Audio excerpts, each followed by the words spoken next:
Hey everyone, welcome back. Nissan claims to have a groundbreaking engine. We're going to talk about how that's going to play out as the world gets more and more electrified. Also, Lexus has a brand new trademark, which is always exciting because Lexus doesn't change a whole lot, as you guys know, at least not yet. And we have tons of other news in the automotive industry we're going to cover today. Oh, I'm excited. Okay, so if you're wondering, Kirk, what are you doing? What's going on? Well, I'm in the process of moving, so I'm not in my old house, old studio anymore. I'm actually in a RAV4 Prime that I'm reviewing. I'm kind of in flux. I'm in transition, moving down to Florida. So that's how things are going to be for the next couple of weeks.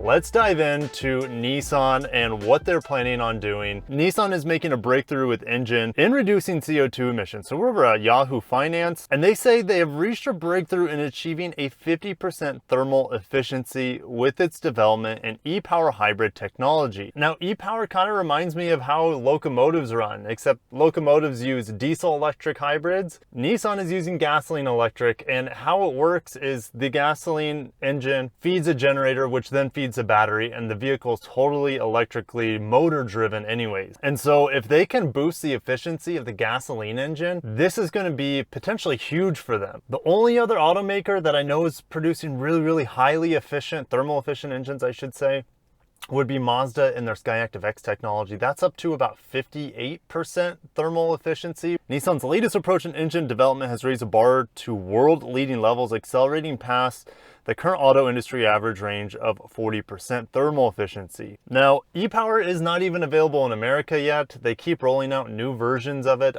They just unveiled a new e-power in the Qashqai, which is the Rogue Sport here in the United States. I don't expect us to be getting that powertrain, the e-power powertrain. Instead, for the United States, for the time being, Nissan wants to bring us the fully electric Ariya as well as the Leaf. Nissan reminds us that it took us 50 years to get from 30% efficiency to 40% efficiency on the internal combustion engine.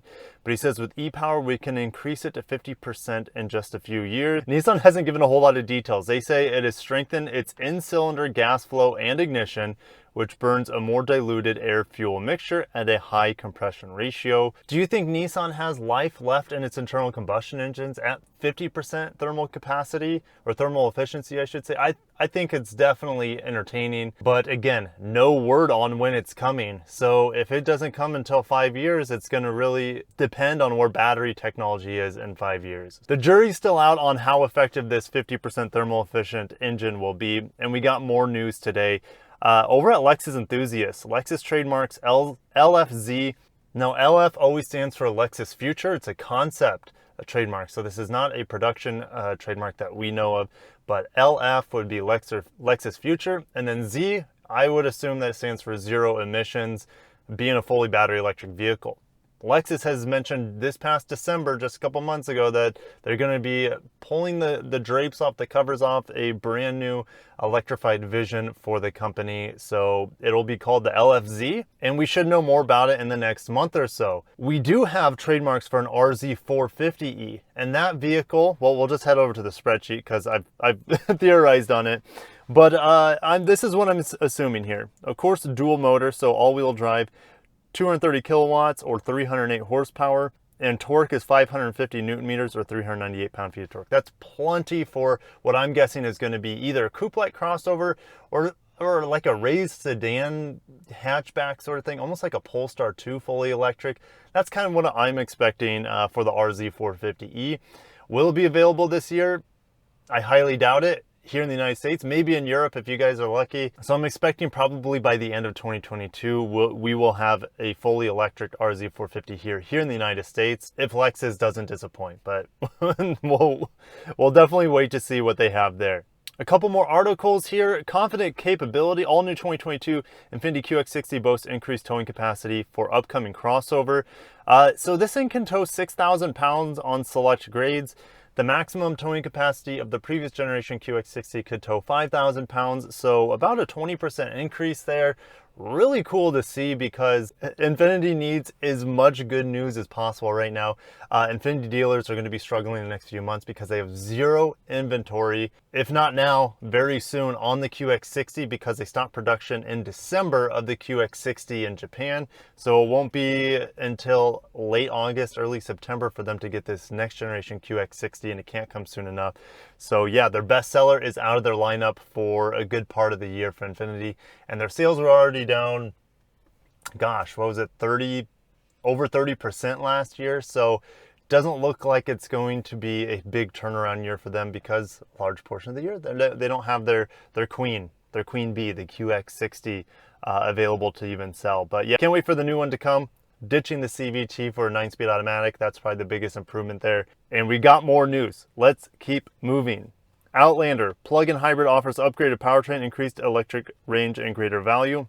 So we got the detailed specs for how this will affect the American model. It's been updated in Europe for the past year, so now we're getting it for America. Base price does not change, it's still $36,295. And this, I would say, is one of the closest competitors to the RAV4 Prime, but it's not nearly as fast. I'll just say that. It doesn't have as much power or as plug-in range. But the battery went from a 12 kilowatt hour battery to a 13.8 kilowatt battery. That increases our range from 22 miles to 24 miles. Also increases the top speed of electric only operation from 79 to 83 miles per hour. The engine goes from a 2-liter to 2.4 liter. That's rated at 126 horsepower and 148 pound-feet of torque.